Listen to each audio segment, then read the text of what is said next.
যে পৃথিবীতে তো ধর্মে থাকবে, ধর্ম আছেও। এখন ধর্মগুলো তো তৈরি হয়েছে বহু যুগ আগে। তো এই ধর্মগুলো মধ্যে বেশ কিছু জিনিস আছে যেগুলো সময়ের সাথে সাথে পরিবর্তনের দরকার। যেমন আমাদের হিন্দু ধর্মেই ছিল যে সতীদাহ প্রথা, বাল্য বিবাহ, তারপর নরবলি, এগুলো যেমন আমরা দিনের সাথে সাথে তাল মিলিয়ে মিলিয়ে অবিলুপ্ত করে দিয়েছি। তো মুসলিম ধর্মেরও কি এরকম বর্তমান সভ্যতাতে কিছু অ্যামেন্ডমেন্ট হওয়া উচিত? তোমাদের কি তাই মনে হয়? অনেক ধন্যবাদ, অনেক ধন্যবাদ সন্দীপ আপনাকে।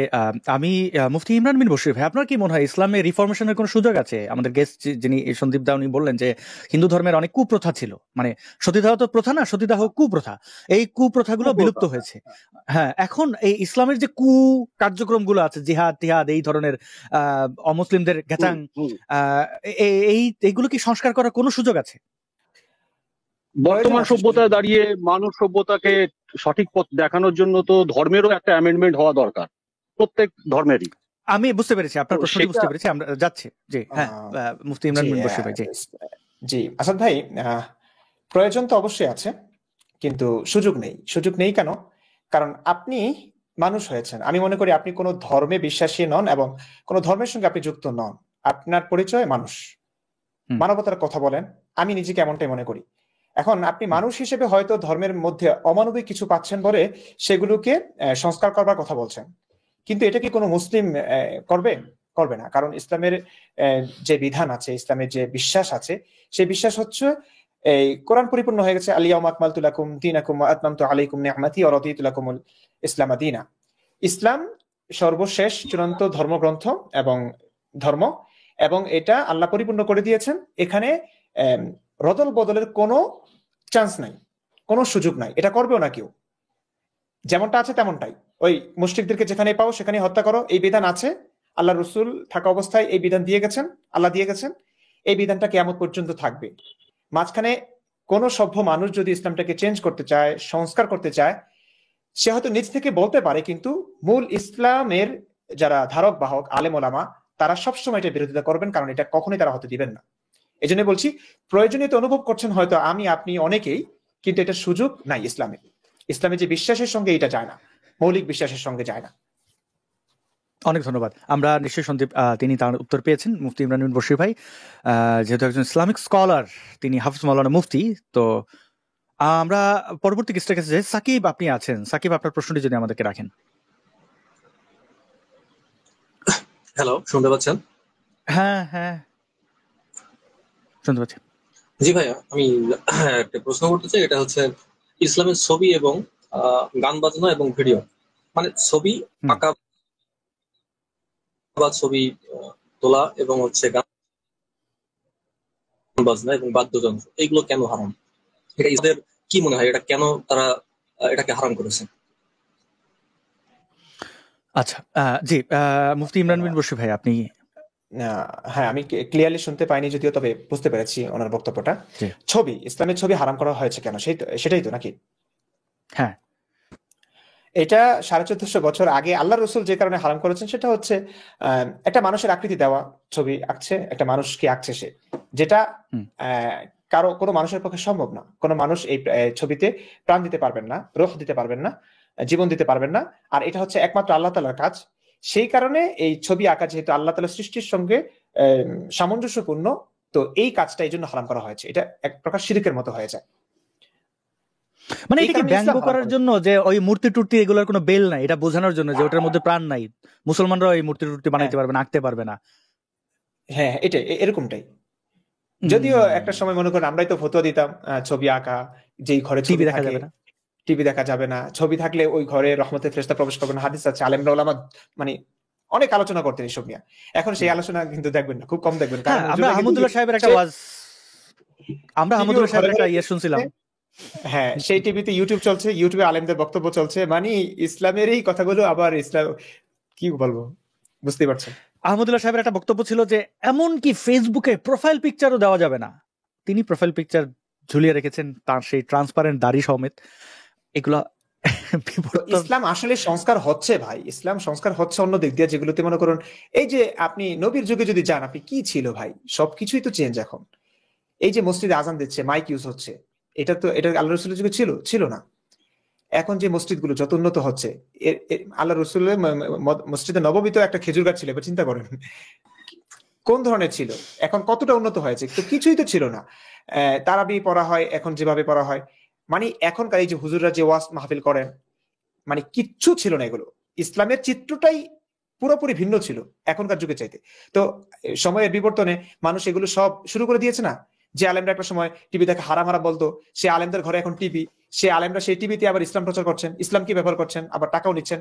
তো এগুলো পরিবর্তন, মানে এগুলো সংস্কার ঠিকই হচ্ছে, ওই সংস্কার রাইট। হচ্ছে না মূল জায়গাগুলো, ওই অমুসলিমদের অধিকার, হ্যাঁ ওদেরকে মারামারির কথাগুলো, এগুলো চেঞ্জ হবে না।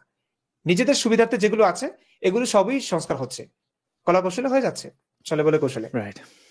অনেক ধন্যবাদ ইমরান বিন বশির ভাই। আপনাকে টুপি পরলে ভালো লাগে এমনটাই একজন মন্তব্য করেছেন। আরো অনেকেই মন্তব্য করছেন। আমি আমাদের দর্শকরা অনেক স্মার্ট, আমি গত লাইভেও দেখেছি। আমি এবার চাইবো যে ওই আমরা এটার জলযন্ত্রের উদাহরণ দিতে চাই। মুফতি আহমদুল্লাহ, শাইখ আহমদুল্লাহ, তিনি একটি বক্তব্যে বলেছিলেন প্রোফাইল পিকচারও রাখা যাবে না। আবার তিনি ওই ভিডিও ক্লিপটা কারো কাছে থাকলে আমি দেখলাম আমার ফোনে ওটা নেই, অনেক সময় ডাউনলোড করে রাখি, অনেক সময় আপনারা যদি পান একটু দিয়েন, লিঙ্ক দিয়েন এখানে। আর যার অন্য গেস্টের কাছে যাই, আয়রন আছেন, আয়রন আপনি শুনতে পাচ্ছেন? হ্যাঁ শুনতে পাচ্ছি, পরিষ্কার বলুন আপনার প্রশ্ন। জি, আমার এই মুফতি ইমরান বিন বশির সাহেবের কাছে প্রশ্ন একটা আছে, সেটা হচ্ছে যে এই ধরুন এটা অ্যাকচুয়ালি কিছুটা আপনার কালচার রিলেটেড, যদিও ইসলামিক কালচার রিলেটেড, বুঝতে পারছেন তো।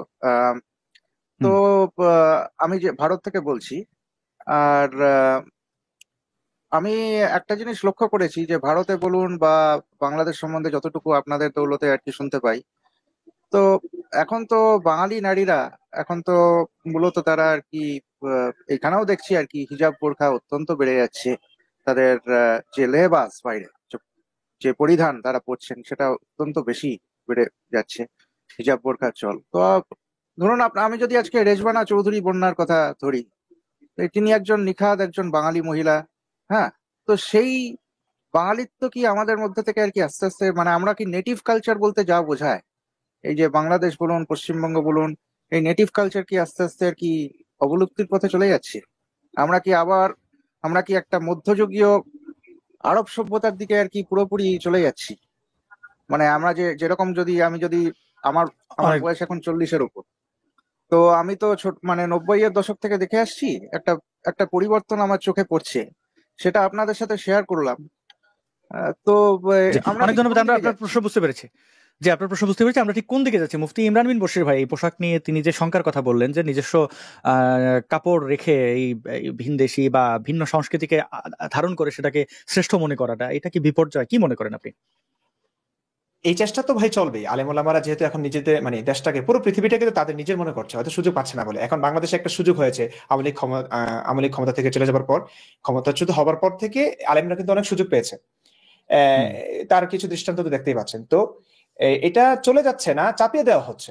কারণ অনেক মা বোন আমাকেই অনেকে শেয়ার করেন যে মানে তারা হিজাব ছাড়া বের হতে এখন ভয় পান। আগে যে পোশাকে তারা বের হতেন সেই পোশাকে বের হতে এখন ভয় পান, কখন কি হয়ে যায়, কখন কোন মূল্য এসে শুরু করে দেয় কথাবার্তা শোনানো, যে আপনি এগুলো পরে আসছেন কেন, মানে খুবই ভয় পান, আতঙ্কে থাকেন। তো এটা চাপিয়ে দেওয়া হচ্ছে।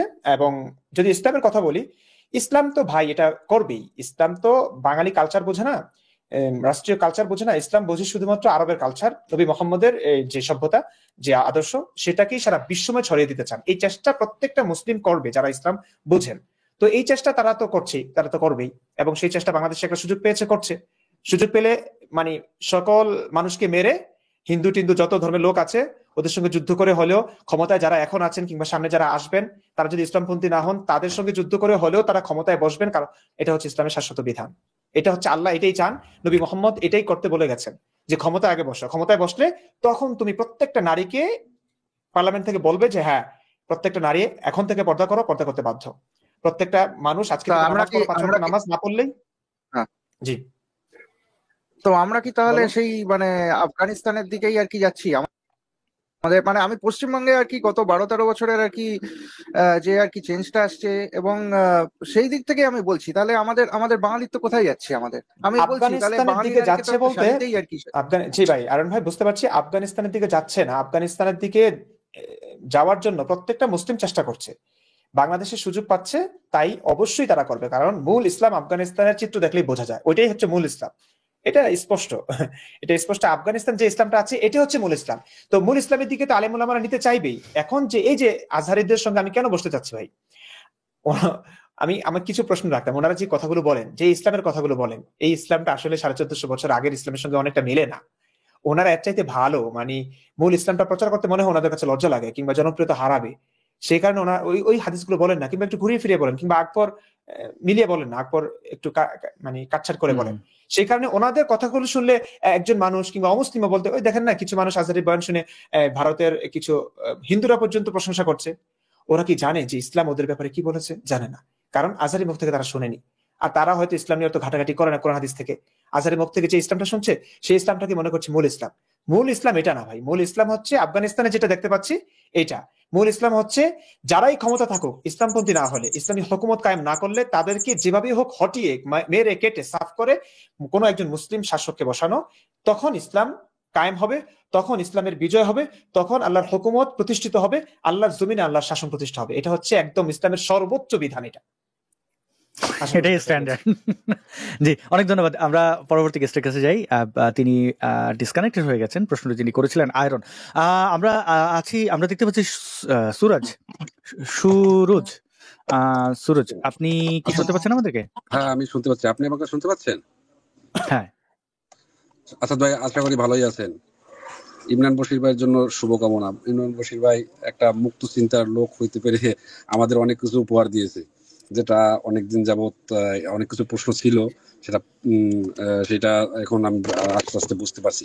আমার ছোট্ট একটা প্রশ্ন ছিল, সেটা ভাইয়ের কাছে আশা করি পাবো।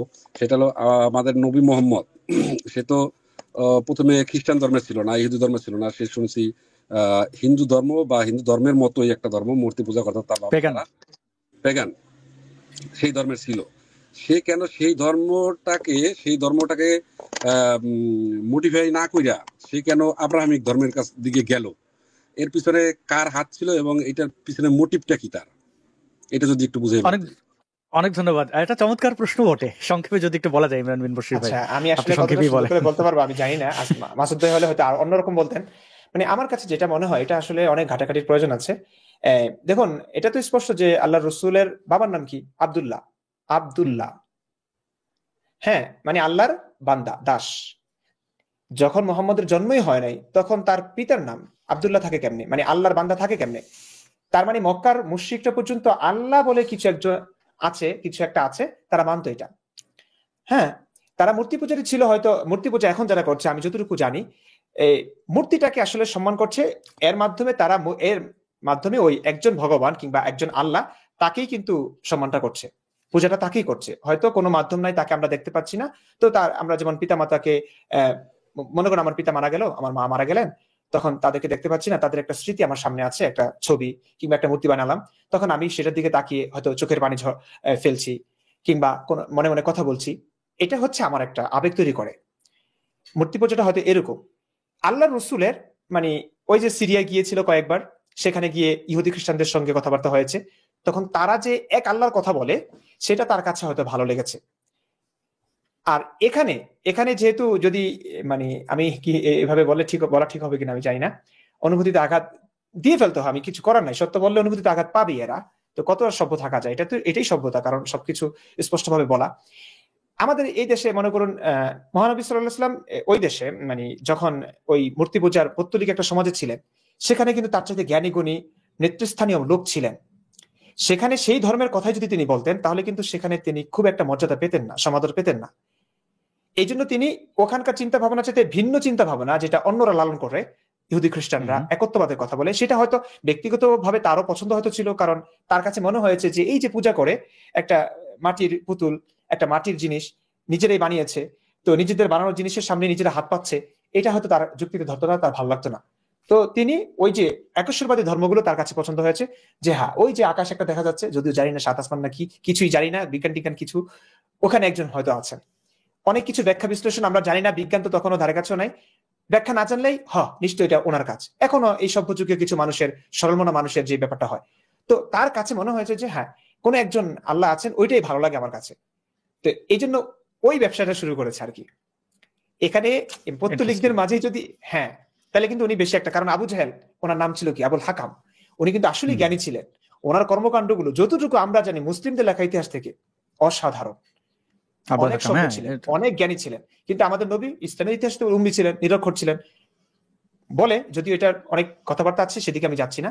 তো ওনাদের মতো সভ্য ছিলেন না, ওনাদের মতো মার্জিত শিক্ষিত ছিলেন না, পরিশীলিত ছিলেন না আমাদের নবী। রাখাল ছিলেন, সমাজে তার মানে স্নেহ করতেন অনেক। আবু তালেব কিন্তু মারাত্মক ধুরন্ধর তো উনি ছিলেন, ইনফ্লুয়েন্স করতে পারতেন মানুষকে। চালাক চতুর ছিলেন, বুদ্ধিমত্তা ছিল। ওই অনেক মানুষ হয় না শিক্ষা লাভে বঞ্চিত, কিন্তু অনেক শিক্ষিত মানুষের চাইতে বেশি ধুরন্ধর হয়, অনেক কিছু করে ফেলে, তেমনই আর কি। তো এই আর কি আমার কাছে মনে হয় এটাই। তো ওনার কাছে মনে হয়েছে যে আব্রাহামিক ধর্মটা ওইটা সুন্দর, এটা চাইতে, তো এটা ওই জন্য ওইটা শুরু করেছে। হ্যাঁ, এবং ইহুদিরা তখনও অনেক স্মার্ট ছিল এবং সব দিক থেকে তাদের মারাত্মক প্রভাব ছিল, ইকোনমি থেকে শুরু করে সবকিছু তাদের দখলে ছিল। তো হ্যাঁ, আচ্ছা, একজন আছেন আব্দুল্লাহ, জন আব্দুল্লাহ কুমার, আপনি যদি প্রশ্ন রাখতেন।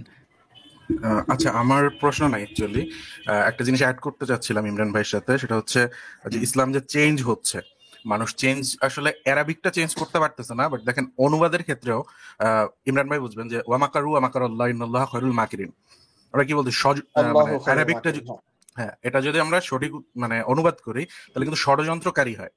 তো অনুবাদে আমি ম্যাক্সিমাম অনুবাদে আছে যে আল্লাহ হচ্ছেন উত্তম পরিকল্পনাকারী, শব্দগুলিকে কিন্তু এভাবে চেঞ্জ করে দিচ্ছে। এখন আপনি দেখবেন ম্যাক্সিমাম অনুবাদেই আল্লাহ উত্তম পরিকল্পনাকারী লেখা, ষড়যন্ত্রকারী লেখা নাই। এরকম অনেক চেঞ্জ হচ্ছে এবং এরা পরিমার্জিত হয়ে যায়। এই পরিবর্তনটা আসলে আমাদেরকে যখন হুজুররা যখন কোরআনের কিছু আয়াতের তর্জমা করতেন, সেই ক্ষেত্রে আমরা দেখতে পারতাম। এই আপনার এই উদাহরণটা দেখি, এখানে আমার স্পষ্ট মনে আছে, অমাকারু অমাকারাল্লাহ মাকরুন, মিম কাফ র, মূল ধাতু এখান থেকে মানে যেই অর্থটা আসে এটা হচ্ছে ষড়যন্ত্র করা। এখন অমাকারু, তারা ষড়যন্ত্র করেছে, অমাকারাল্লাহ, আল্লাহ ষড়যন্ত্র করেছে, তারাও করেছে, আল্লাহ করেছে। এখন আমাদের হুজুরকে এটা হচ্ছে বালাগাত ফাসাদ বলে, এটা হচ্ছে মানে শব্দ অর্থ তো একই, কিন্তু আল্লাহ যেহেতু একজন শ্রদ্ধাভাজন, আল্লাহ যেহেতু, আল্লাহর ক্ষেত্রে আমরা সব শব্দ চয়ন করতে পারি না, আল্লাহর ক্ষেত্রে ষড়যন্ত্র শব্দটা একটু বেমানান লাগে, যোগসই লাগছে না।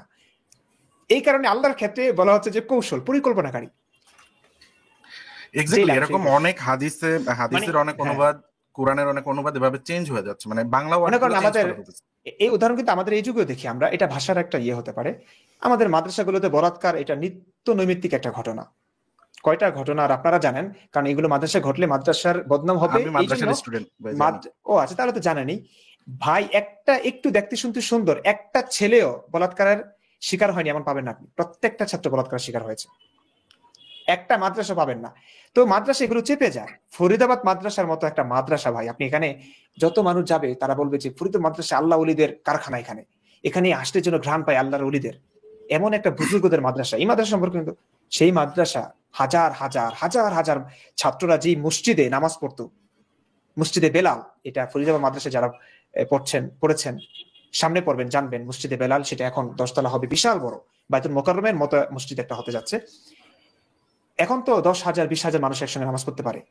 তখন এটা দোতলা ছিল, এই দোতলাতে এই ফরিদাবাদ মাদ্রাসায় 7-8টা বিল্ডিং আছে, এই 7-8টা বিল্ডিং এর সমস্ত ছাত্র এখানে এসে নামাজ পড়তো।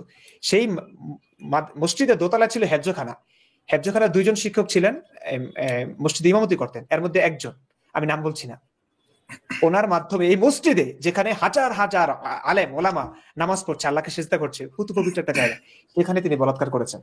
এই ঘটনা কি আপনারা জানেন কিংবা মিডিয়া এসছে? না, এই ঘটনা মাদ্রাসা কর্তৃপক্ষ চেপে গেছে, কারণ এমন বড় একটা মাদ্রাসা, এটা বদনাম হবে, ছাত্ররা আসছে, মানে এ কারণে লুকিয়ে যান, চেপে যান। এখন আমি যে উদাহরণটা দিতে চাচ্ছিলাম, মনে করেন এমন ঘটনা ঘটলো যে একজন খুবই সম্মানীয় একজন ব্যক্তি, মনে করেন আল্লামা মামুনুল হক সাহেবের ব্যাপারে, ওই যে 501-এ গেলেন না, এটা উনি যেতেই পারেন, এটা নিয়ে আমার সমালোচনা নাই, উনি ওনার গার্লফ্রেন্ডকে নিয়ে গেছেন, যেটাই হোক, দ্বিপাক্ষিক চুক্তি ছিল, আমি এটাকে বলবো না ধর্ষণ, ওকে ফাইন। কিন্তু এখন ব্যাপার ইসলামিক দৃষ্টিকোণ থেকে ভাবলে এটা তো জিনা।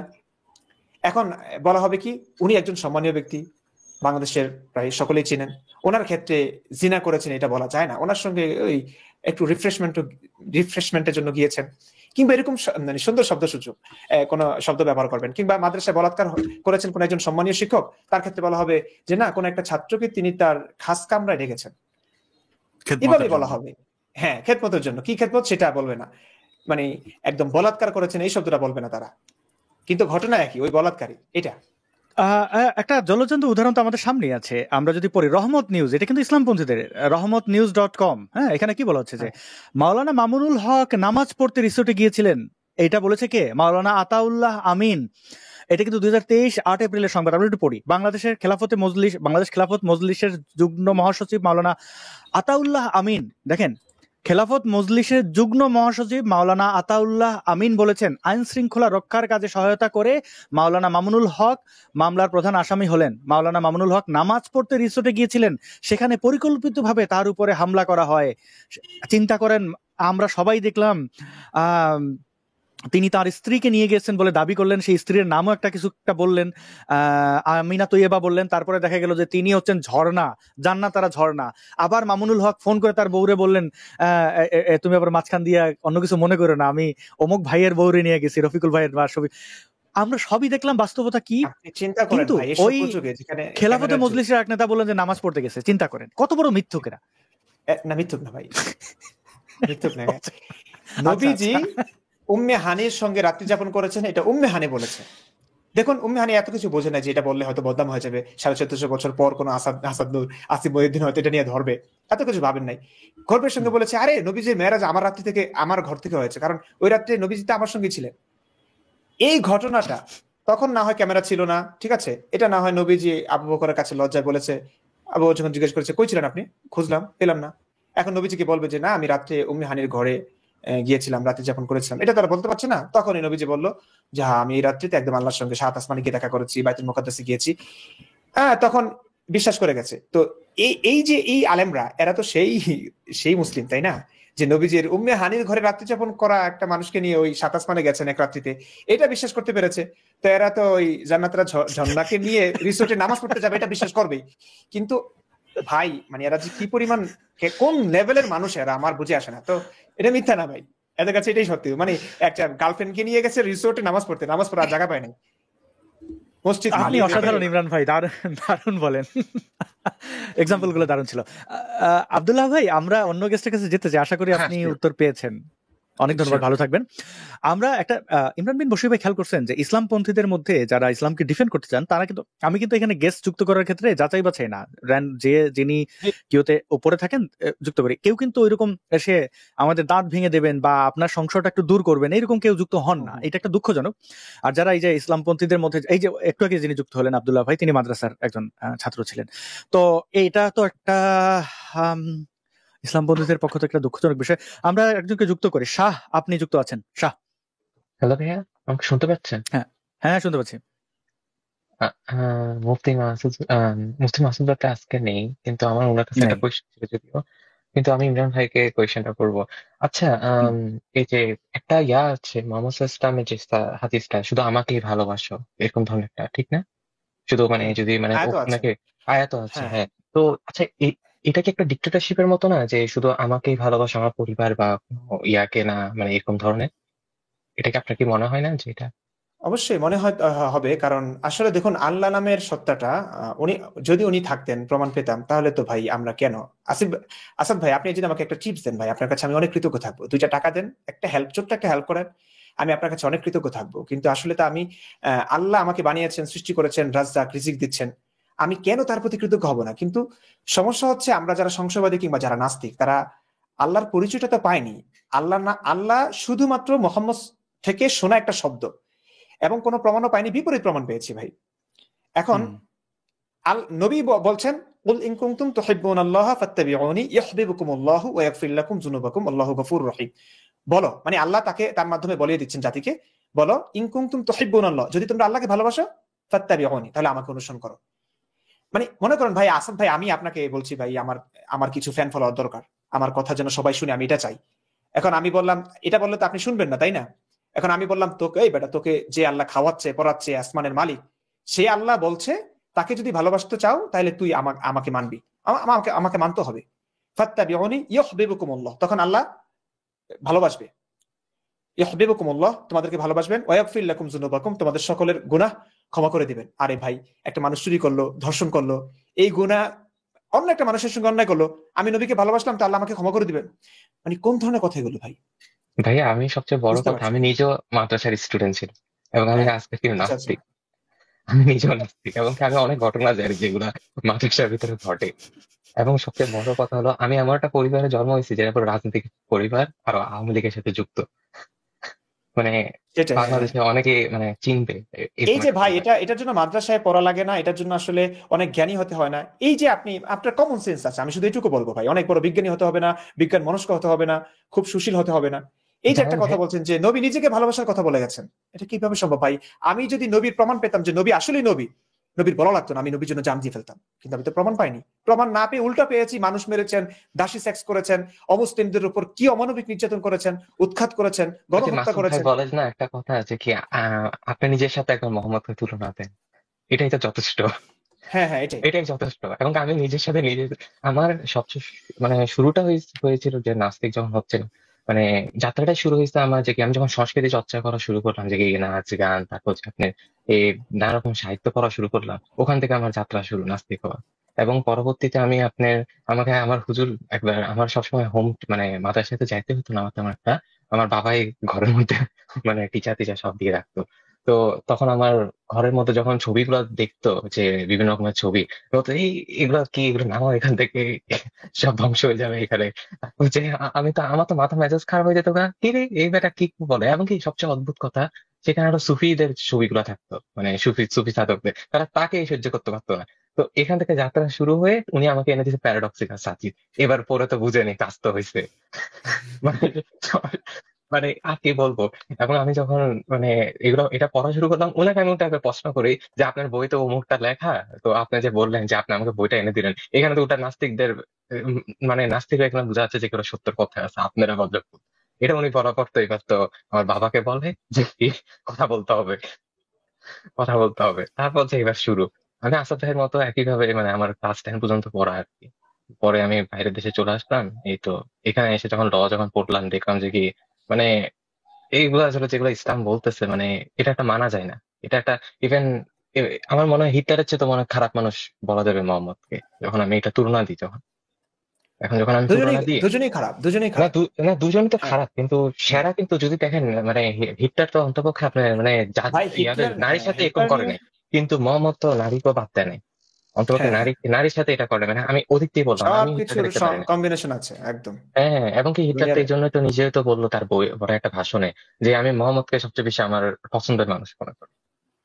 হুম। তো এই জন্য আমি যখন মানে সম্ভব না ইসলামের মধ্যে থাকা, এবং মাদ্রাসার স্টুডেন্ট, এখানে আসাদ ভাই আছেন, আপনি আছেন, আমি আছি, আমরা তো মাদ্রাসার স্টুডেন্ট, আমরা কেন এখন বললো তাদের জন্য যেটা কত পথ কষ্ট হইলো আপনার। আল্লাহ আপনাকে হেদায়েত করে দিয়েছেন, অনেক অভিনন্দন। এবং না না না না ভাইয়া, আমাদের একটা মোনাজাত করা দরকার, আমাদের একটা মোনাজাত করা দরকার। না, মুফতি ইমরান আমাদের বিন একটা লাভ। বশির ভাই যেদিন ডিসাইড করবেন যে না উনি আর কোনো হ্যাঁ কারোর কাছ থেকে কোনো উত্তর পান নাই, উনি নাস্তিক, সেদিন জি আমরা আখিরি মোনাজাত করব। জি জি ভাইয়া, আমাকে সহকারে যুক্ত করেন, জি আমাকে জি, সহকারে ইনশাআল্লাহ। যুক্ত করেন ভাইয়া, কারণ আমার যুক্ত ইনশাআল্লাহ, হওয়া দরকার ইনশাআল্লাহ। আছে আসলে। জি, আমাদের একটা লাইভ অনেক করা ভালো দরকার, থাকবেন শাহ। আমার মনে হয় একটা মাদ্রাসার যারা স্টুডেন্ট আছে, আমরা মিলে একটা লাইভ করা দরকার আসাদ ভাই সহকারে। মানে জি, আহ কি আমরা কি আমরা কি কি এই করার কথা বলছেন? ইমামতিতে না ভাইয়া, ওই যে একটা লাইভ করা দরকার, মানে ও মাদ্রাসার আচ্ছা এসব আচ্ছা। ঘটনাকে কেন্দ্র করে আমার মনে হয়। কেননা আমি ছোট অনেক ছোট কিছু ছোট জানি। ছোট ভিডিও করা যেতে পারে। যে আমি এটা অনুরোধ করবো দর্শকদের কাছেও, যারা যেখানে আছেন, যে মাদ্রাসায় পড়ছেন, আপনার মাদ্রাসায় যে বলাৎকার হচ্ছে, আপনি মুসলিম হলেও সেটার আপনার প্রতিবাদ করা উচিত, কারণ এইটা স্রেফ ধর্ষণ। এবং ভাইয়া এই আমি যে আমি ধর্ষিত নাস্তিক। শিশুটা, সে বড় হয়ে কিন্তু এই মানসিক ট্রমার মধ্য দিয়ে যাবে। জি সে আপনার উপত্যকা ধ্বংস করে দিতে পারে, এমন হইতে পারে মাদ্রাসা সব বোমা মেরে উড়িয়ে দিতে পারে, কারণ তো আপনার তারে বোমা মারার ট্রেনিং দিচ্ছেন। সে বড় হয়ে তার সাথে যে অন্যায়টা হয়েছে, এইরকম আত্মঘাতী গোত্র তৈরি করবেন না। এটা আপনার জন্য আত্মঘাতী সিদ্ধান্ত হবে। সুতরাং মাদ্রাসায় বলাৎকার হলে এই শিশুটির বলাৎকারের বিচারের জন্য আপনাকে ইসলাম দেখতে হবে না, কোনো ধর্ম দেখার দরকার নেই। নাস্তিকরা সুযোগ নেবে, হিন্দুরা কি ভাববে, দরকার নাই ভাই। আপনি এটা বন্ধ করেন, একটা শিশুর মুখের দিকে তাকায় বন্ধ করেন। একটা শিশুকে বলা হয় ফুটন্ত ফুল, নিষ্পাপ বলা হয়, তাই না? জি। এটাই আর কি। জি, শাহ ভাই আপনি তাহলে ভালো থাকেন, আমরা অন্য গেস্টের কাছে যাই। আচ্ছা, ধন্যবাদ ভাইয়া, অনেক জয়। ধন্যবাদ। জি, তারপরে হচ্ছে আমরা যাচ্ছি ও ও নামে একজন যুক্ত হয়েছেন।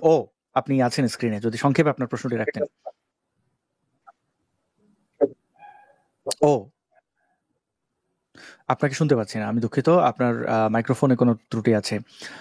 আম, পরামর্শ প্রার্থী একজন আছেন, পরামর্শ প্রার্থী আপনি আছেন স্ক্রিনে, আপনি আপনার যে প্রশ্ন জিজ্ঞাসা যদি আমাদের জানাতেন। ধন্যবাদ ভাইকে যুক্ত করার জন্য। কথা শোনা যায় ভাই? হ্যাঁ, শুনতে পাচ্ছি। হ্যালো, আমরা শুনতে পাচ্ছি আপনাকে। জি ভাই, ইমরান ভাইয়ের কাছে একটা প্রশ্ন করার জন্য আসলাম, একটু পরামর্শ নেওয়ার জন্য আর কি। জি জি, পরামর্শ প্রার্থী, কি পরামর্শ দিতে পারি বলুন। জি ভাই, এখন আমরা তো ওই যে আসিফ মহিউদ্দিন ভাই একটা কথা বলে চুনাহাগা মুমিন, এবার আমরা তো আর চুনাহাগা মুমিন না, আমরা তো ধরেন একটু সত্য সন্ধান করি, প্রতিবাদ করার চেষ্টা করি। এখন আমরা তো, এখন আমাদের কি করা উচিত? ধরেন আমাদের তো এই প্রশ্ন আপনার। হ্যাঁ, এখন ধরেন আমি যে সংশয়বাদী, আমার কাছে কেউ আসতেছে না। জি জি, অন্যায়ের প্রতিবাদ যদি করতে চান, মানুষকে অন্ধবিশ্বাস থেকে বাঁচান ভাই। কিভাবে বাঁচাবেন? পন্থা এবারে বাঁচাতে গেলেই তো আমার গর্দন করে দিবে। আমি জানি ভাই, এটা যে এবার বুঝেন আপনি কোন ধর্মের অনুসারী, আপনি কিংবা কোন ধর্মের, মানে কি বলবো, সেই ধর্মেরই একটা সময় অনুসারী ছিলেন, সেই ধর্মের মানে অনুসারী বলে নিজেকে পরিচয় দিতে হচ্ছে এখনো হয়তো। তো এবার বুঝেন মানে কি পরিমাণ কাজ করতে হবে, যে মানে কোন পর্যায়ে আমি মানে ডাকাতি এক কথায় ভাই কি বলবো, এটা ডাকাতি ছাড়া কিছুই না। যে কোনো মানুষের সমালোচনা হতে পারে ভাই, এবং যৌক্তিক সমালোচনা তো, যারা নাস্তিক, আমি এই পর্যন্ত দেখে নেই কোনো নাস্তিক নবীকে অযথা গালি দিয়েছে কিংবা ইসলামের অযথা সমালোচনা করেছে। সমালোচনার দিক বলেই সমালোচনা করেছে এবং গঠনমূলক সমালোচনা করেছে। গালি যদিও দেয়, আমি গালিকে সাপোর্ট করি না, আমি গঠনমূলক সমালোচনাকে পছন্দ করি। গালি দিলেও যে মানুষটা এতকে, মনে করুন হিটলারকে যদি আপনি গালি দেন, ভাই এটা কি খুব বেশি অন্যায় হয়ে যাবে? এতগুলো মানুষকে মারলো সে, তাকে কি আমি খুনি বলতে পারি না? কিংবা একটা মানুষ যদি ধর্ষণ করে, আমি তাকে ধর্ষক বলতে পারি না? এটা ন্যূনতম একটা প্রতিবাদ। আচ্ছা, না হয় না বললাম আমি, কিন্তু এখন কথা হচ্ছে 1450 বছর একটা মানুষ আগে কি করে গেছে, অনেক অন্যায় করে গেছে। আচ্ছা ঠিক আছে, ওকে, সে অন্যায়গুলো এখন তো আবার রিপিট হচ্ছে। সে অন্যায়গুলো তাদের 200 কোটি অনুসারীরা করছে, আমাদের চোখের সামনে করছে ভাই। মানুষগুলোকে মেরে ফেলছে শুধুমাত্র সমালোচনা করবার কারণে। ইসলামের ইতিহাস থেকে পাওয়া কোনো কথা বলেছে সে নবীর ব্যাপারে, অনুভূতিতে আঘাত লেগেছে, কল্লা ফেলে দিয়েছে। এই বর্বরতার শেষ কোথায়? এটাকে দূর করতে হবে না? এই জন্য আমাদের প্রত্যেককে এগিয়ে আসতে হবে ভাই। আমি কি করবো আমি জানি না, আমার জীবনটা আমি তো উৎসর্গ করেই দিয়েছি। আমি কখন মরে যাই, কখন কি আমাকে মেরে ফেলে, তারপর পরোয়া করি না। আমি যদি ভাই আলেমদের কাছ থেকে সদুত্তর না পাইনি এখনো, তার মানে বুঝে গেছে আলেমরা হেরে গেছে, কিংবা তারা সাহস পাচ্ছেন না। আজহারিরা এইটুকু সময় দিবেন না তারা ইসলামকে বাঁচানোর জন্য, তাদের ব্যবসা নষ্ট হয়ে যাবে। আমি জানি ভাই, আমি আমার কি বলবো, এটা নমনীয়তা কিংবা বিনয়কে অনেকে দুর্বলতা ভাবতে পারে। আসলে বিনয় আমার কাছে ভালো লাগে, আমি বিনয় হতে পছন্দ করি। বিনয় মানে এরকম না যে আমি আসলে কিচ্ছু জানি না ইসলাম সম্পর্কে, আমার অন্য ব্যাপারে বিজ্ঞান টিজ্ঞান কিচ্ছু জানি না, দুনিয়ার কিচ্ছু বুঝি না, সংসার বুঝি না, প্রেম ভালোবাসা কিচ্ছু বুঝি না। আমি ইসলাম বুঝি ভাই, ইসলাম আমি বুঝি, আমি বুঝে শুনে এই পথে এসেছি, সংশয়বাদের পথে এসেছি কিংবা অন্য কোনো পথে। এখন কথা হচ্ছে, এই যে মানুষকে মেরে ফেলা হচ্ছে, আপনি একটু চিন্তা করুন ভাই, পৃথিবীতে এতগুলো ধর্ম, এই মুসলিমরাই যে একজন মোল্লাই তো বললো যে বাংলাদেশের 95% মুসলিমই সূরা ফাতিহার অর্থ জানে না। তার মানে ওরা যে, আমিও কিছু কন্টেন্ট বানাচ্ছি, অনেক আলেমের কাছে গিয়েছি, সর্বস্তরের মানুষ একটা সময় বলতো যে আচ্ছা সাধারণ মানুষ ইসলাম বোঝে না, তুমি আলেমদের কাছে যাও। আলেমদের কাছে গিয়েছি, বড় আলেমদের কাছে যাও, তাও চেষ্টা করেছি, হয় নাই। মসজিদের ইমাম খতিব যাদের কথা শুনে লক্ষ লক্ষ মানুষ ইসলামের পথে আসছে, ইসলাম ধরছে, মানছে, সেই তাদের কাছে ইসলামের খুব সেন্সিটিভ প্রশ্নের উত্তর নাই, তারা জানে না, হয়ে গেছে। তারা ভাবছে আরে এভাবে তো ভাবিনি। দেখেছেন আমাকে যারা দেখেন তারা জানবেন যে এই যে কালকে একটা ভিডিও ছেড়েছে আসাদ ভাই, দেখেছেন নিশ্চয়ই, তাদের কাছে প্রশ্নের উত্তর নাই। অথচ এদের কথা শুনে এরাই কিন্তু কোন একজন মুক্তমনা নাস্তিক যে ইসলামের গঠনমূলক সমালোচনা করেছে, এরাই কিন্তু মসজিদে গর্জন দিবে যে যারাই আল্লাহ রসুলকে গালি দিবে ফখতুলু, তাদেরকে কতল করো। এদের ফতোয়া শুনেই কিন্তু একজন সরল মনা মুসলিম তার কল্লাটা ফেলে দিবে, সে হয়তো জেলে যাবে কিংবা মায়ের কোল থেকে সে ছিন্ন হবে। ব্যাপারটা তেমনই হচ্ছে। এদের কাছে যখন প্রশ্নের উত্তর নাই, তার মানে মুসলিমরা ইসলাম বোঝে না। অন্য এতগুলো ধর্ম আছে সেগুলো তো বাদই দিলাম, নিজের ধর্মটাকে যখন জানছে না, বুঝবার চেষ্টা করছে না, কিচ্ছু জানে না, কিচ্ছু বোঝে না, তারপর এত অনুভূতি কোত্থেকে আসে যে একটা মানুষকে মেরে ফেললো? যে মানুষটা সমালোচনা করে নিশ্চয়ই জেনে করে, সমালোচনা কেউ না জেনে করে না। নবীকে এই পর্যন্ত যারা গালি দিয়েছে, যারা কটূক্তি করেছে, তারা নিশ্চয়ই ইসলামের ইতিহাস থেকে পাওয়া কোনো ব্যাপার বিশেষণ নবীর সঙ্গে লাগিয়েছে। আজকে সেগুলোর কারণে কেন একটা মানুষকে মরতে হবে? কেন দেশের জ্ঞানীগুণী মানুষকে, অভিজিৎ রায় থেকে নিয়ে রাজীব, কত হুমায়ুন আজাদ, কেন তাদের এত বড় জ্ঞানীগুণী মানুষকে মরতে হবে? এটা কি অন্যায় না? এখন আমরা হয়তো সভ্য, সর্বযুগে সভ্য লোক কম ছিল ভাই। ইসলামের ইতিহাসে দেখেন এই যে মুষ্টিমেয় কিছু মানুষ, এরা এতটাই বড় বড় ছিল, নবী বলা মাত্র কল্লা ফেলে মাথাটা নবীর কাছে নিয়ে আসতো। আজকে এটা নিয়ে যদি আমি একটা মুভি তৈরি করি ভাই, আসাদ ভাই, এই পৃথিবীর যত মুভি আছে কোন মুভি এত ভায়োলেন্স নাই। যদি আমি নবীর চরিত্র নিয়ে একটা মুভি তৈরি করি, আমি এটা করবো ভাই, যদি বেঁচে থাকে আমি করবো এটা। জি অবশ্যই আমরা করবো, হ্যাঁ সবাই পাশে থাকলে অবশ্যই এটা সম্ভব। ইসলামকে যারা মানছে এদের মানে অন্তরাত্মা কেঁপে উঠবে যে নবী এমন ভয়ঙ্কর কাজগুলো করেছে, নবীর সাহাবীরা করেছে। আজকে না বুঝে এরা মানছে, এরা শিকার ভাই, এদেরকে আমি দোষ দিচ্ছি না। আজকে যারা আমাকে গালি দিচ্ছে আমি তাদেরকে ফিরতে একটা গালি দিব, ঘৃণা করবো, আমি হয়তো ব্যথা পাই যে এই মানুষগুলো বুঝতে পারছে না কার জন্য আমাকে গালি দিচ্ছে। আমি একটা মানুষকে খুন করিনি, একটা মানুষ ধর্ষণ করে নিই কখনো, গণহত্যা তো দূরের কথা, আমি নবীর যত আকাম কুকাম আছে আমি একটাও করিনি ভাই। আমি একটা প্রাণীকে পর্যন্ত কোনোদিন কষ্ট দিইনি ভাই। হ্যাঁ ইসলাম মানতে গিয়ে গরু জবাই করতে হয়েছে, ইমাম ছিলাম, ঠিক আছে, কোন প্রাণীকে আমি কষ্ট দিইনি। সেই মানুষটাকে গালি দিচ্ছে কার কথা বলে, কার প্রতি অনুভূতি দেখিয়ে? নবীর প্রতি। নবীকে তোরা চিনিস? নবীকে তোরা জানিস? নবী কি করেছে তোরা করেছিস? তোরা ফাতিহার অর্থ জানিস? আলেমদের কথাই তোরা জানে না, বুঝে না, কিন্তু মানুষগুলো মরছে কেন ভাই? না জানা না বোঝা কোনো সমস্যা না ভাই, এমন মানুষ থাকুক, আমাদের বাবা মায়েরা কিংবা আমাদের মুরব্বীরা অনেকেই কিচ্ছু জানে না, না জানা কোনো সমস্যা না। দুদিনের দুনিয়ায় মানুষ এসছে যাবে, অনেকে শিক্ষা লাভ সুযোগ পেয়েছে, অনেকে বঞ্চিত হয়েছে, কিন্তু না জানা মানুষগুলো যখন একটা মানুষকে, জানা মানুষকে মেরে ফেলে, এর চাইতে দুঃখজনক, এর চাইতে হৃদয় বিদারক ঘটনা পৃথিবীতে নাই ভাই। এখন কাজ তো অনেক করতে হবে, যেমনি পারেন। সভ্যতার জন্য অভিশাপ স্বরূপ একটা কথা। জি ঠিক আছে ভাই, অনেক সময় হয়ে গেল। জি জি হ্যাঁ পেয়েছেন। পরামর্শ প্রার্থী আপনার কাছ থেকে অনেক নয়েজ আসছে, তো আমরা আপনাকে বিদায় জানাই, কেমন? জি আমি নয়েজ ক্লিয়ার করছি। জি ভাই, জি ভাই শোনা যায়? হ্যাঁ শুনতে পাচ্ছি, খুব একটা ভালো না সাউন্ড। আচ্ছা আপনি সংক্ষেপে যদি শেষ করতেন। জি আচ্ছা চলে যাচ্ছি। এখন ভাই আমার তো ইচ্ছা করে একটু মিথ্যা উন্মোচন করি বা অন্যায় কিছু একটা প্রতিবাদ করি। এখন সেটা করতে গেলে তো আমার সমস্যা, আমি সোশ্যাল মিডিয়ার মাধ্যমে কিছু একটা করতে যাচ্ছি। এখন আমার কি করা উচিত হবে? আপনি যদি কিছু কন্ট্রিবিউট করতেই চান তাহলে আপনি আপনার নিজের পরিচয় গোপন রেখে, যেহেতু ঝুঁকি আছে, আপনি কাজ করতে পারেন। অথবা মানে আমি যেরকম চেহারাতে, মানে আপনি কি করবেন এটা আপনাকে ডিসাইড করতে হবে, তবে এমন কিছু করতে যাবেন না যাতে ঝুঁকি আছে, কারণ মূর্খের সাথে তর্ক করতে গিয়ে নিজের ক্ষতি করার কোনো মানে নেই। আপনি ছদ্ম আইডি দিয়ে লেখালেখি করতে পারেন, আপনি আমাদেরকে একটা স্ক্রিপ্ট লিখে দিলেন, এই বিষয়টা আমরা দেখা গেল একটা ভালো আইডিয়া আসলো, সেখান থেকে আমরা কোনো একটা কন্টেন্ট তৈরি করতে পারি, বিভিন্ন ভাবে আপনি কাজে লাগতে পারেন। আপনি দেখা গেল যে ভিডিও এডিটিং পারলে সেখানে সাহায্য করতে পারেন, ভালো গ্রাফিক্সের কাজ পারলে আপনি থাম্বনেল বানিয়ে দিতে পারেন, অনেক কিছু করা যায়। সেটা আসলে আপনাকে ডিসাইড করতে হবে আপনি কি করবেন। আপনার মন যেটা সায় দেবে সেটাই আপনি সফল হবেন, যদি মন সায় না দেয় তাহলে মানে এটা আপনাকে ডিসাইড করতে হবে, আমি বলতে পারবো না। ভালো থাকবেন, কেমন? আমরা এখানে একজন গেস্ট নামে একজন বলছেন আমি তাকে রিমুভ করছি কিনা, এটা আমার এখানে রুল। আপনি একবার যুক্ত হয়েছেন, যুক্ত হয়ে কাশি দিচ্ছেন, আপনি যদি কথা বলতে পারবেন না তাহলে যুক্ত হয়েছেন কেন? আপনার যদি মনে হয় যে এই মুহূর্তে প্রায় 5,000 মানুষ দেখছেন, এখন তাদের যদি কোনো ভ্যালু, আপনি মনে করেন তাদের কোনো ভ্যালু নেই, তারা দেখতেছেন, আপনি ঢুকবেন, আপনি ঢুকে কাশি দেবেন, আপনি কথা বলবেন না, তাহলে আপনি সময় ক্ষেপণ করছেন। আমার না হয় সময়ের দাম নেই, মানে যারা দেখছেন গেস্ট তাদের তো সময়ের দাম আছে।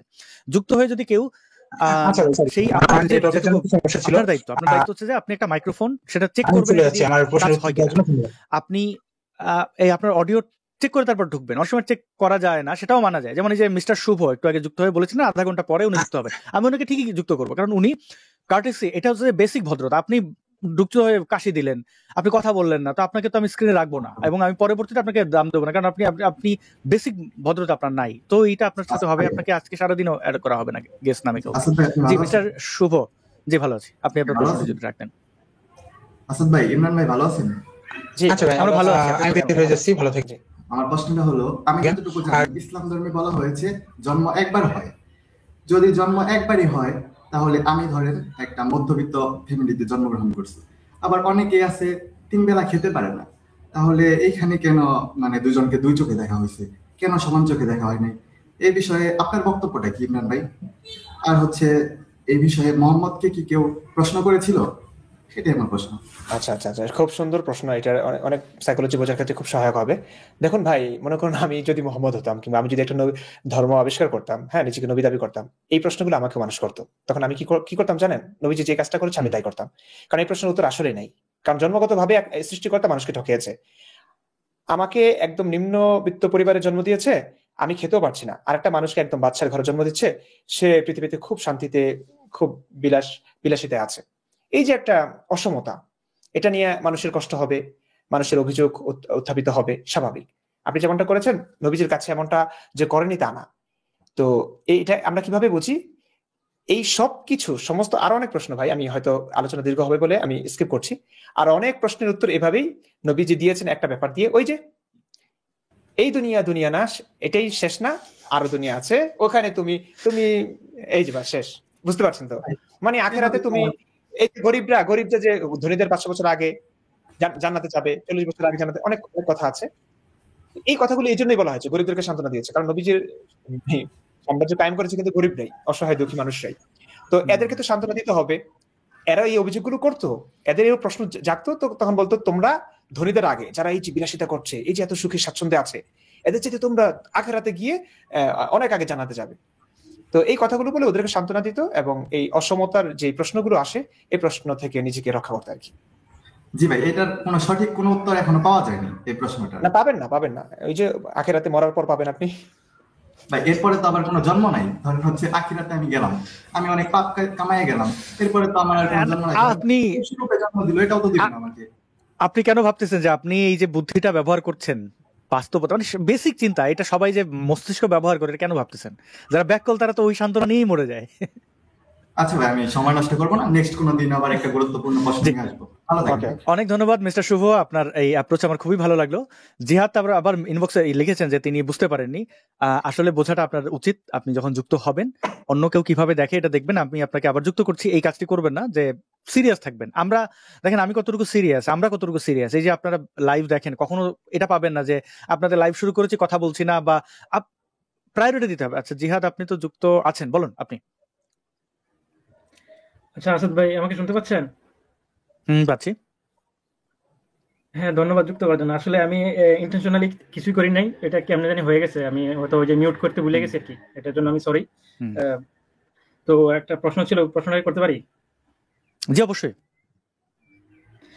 প্রশ্নটা হলো মুফতি ইমরান ভাইয়ের কাছে। মুফতি ইমরান ভাই, আপনারা তো যে কোরআন এবং হাদিস থেকে রেফারেন্স দিয়ে ইসলামের এইগুলা মানে যে সমস্যাগুলো তুলে ধরেন, তো এখন ইদানিংকালে দেখতেছি একটা গ্রুপ আছে যে আপনার আহলে কোরআন, যারা অনলি কোরআন নিয়ে রিসার্চ করে বা শুধু কোরআনের কথা বলে।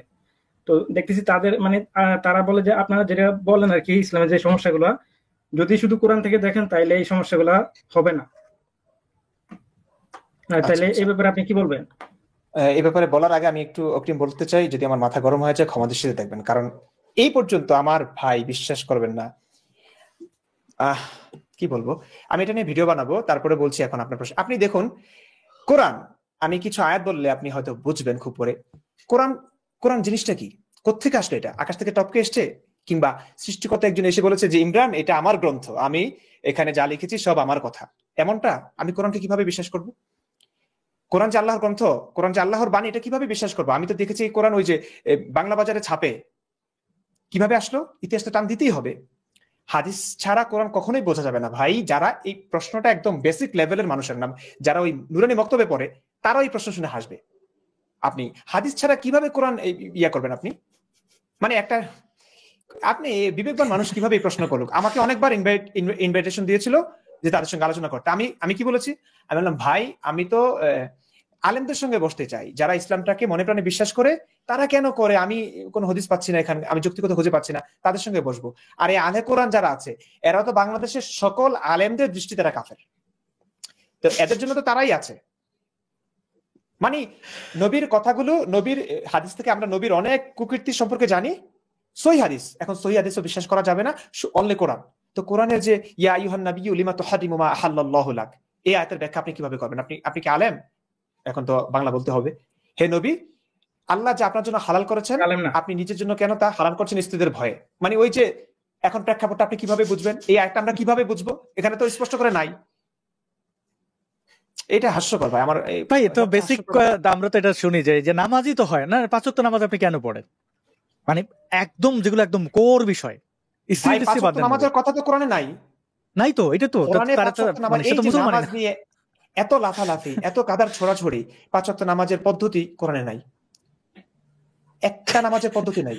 কিন্তু ভাই এই যে ওনারা এখনো বলে যে নামাজ 1450 বছর, প্রচলিত যে ইমরান ভাই, যে প্রচলিত যে নামাজটা এটা নাকি মানে কোরআনের নামাজ না, কোরআনে আছে সালাত, আর সালাত হ্যাঁ আমরা প্রচলিত নামাজ যেটা করি আর কি, ওইটা সালাতের সাথে ওটা কোনো সম্পর্ক নাই, এটা অ্যাকচুয়ালি একটা রিচুয়াল। ইয়েস, আর এই যে আহলে কোরআন এদেরকে আসলে আপনারা যদি মুসলমানদের আসলে বাংলাদেশে ঈমান থাকতো, এই যে যারা খিলাফতবাজি, আমার তো মনে হয় এদের পিলারের সাথে বাইন্ধা মেরে রাখতো, ফেলতো কারণ কোরআন তো না, মেরে মুহাম্মদের ফেলতো। নামও নাই, মুহাম্মদ নাই তো, মানে আব্দুল্লাহ ইবনে মুহাম্মদ আর নাই তো কোরআনে। মানে আর আপনি বলবেন যে মোহাম্মদ সূরা আছে, এই আছে, তো এটা তো আব্দুল্লাহর পুত্র মুহাম্মদ মিন করে না, মুহাম্মদ আছে। রাসূলুল্লাহ এটা আছে, হ্যাঁ হ্যাঁ। আব্দুল্লাহ ইবনে শেষে যে আব্দুল্লাহর পুত্র মুহাম্মদ রাসূলুল্লাহ কোন মুহাম্মদ?